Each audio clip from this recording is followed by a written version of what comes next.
લોક સાહિત્યનો એક અદ્ભુત દોહો છે કે મન માર્યું માયા તજી અને જગ પણ જીતી જાય. મન માર્યું માયા તજી અને જગ પણ જીતી જાય, પણ પછી ભીખે મન ભરમાય જેથી ભૂખ લાગે થઈ ભૂદરા. આનો મતલબ એમ થાય કે સંસારનો કોઈ પણ જીવ હોય અને એ જીવને જે છે સાધુ થવું હોય એટલે એની પાસે અઢળક સંપત્તિ હોય, અઢળક સત્તા હોય, અઢળક રૂપિયો હોય, એ તમામ પ્રકારના મોહને એક ક્ષણમાં જે છે એ છોડી દેશે.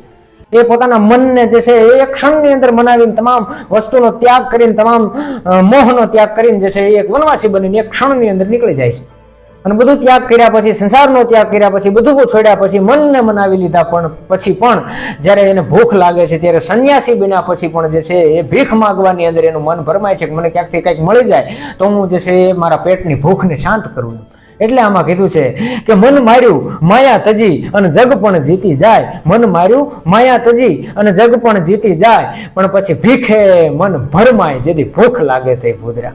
ધન્યવાદ. રામ રામ.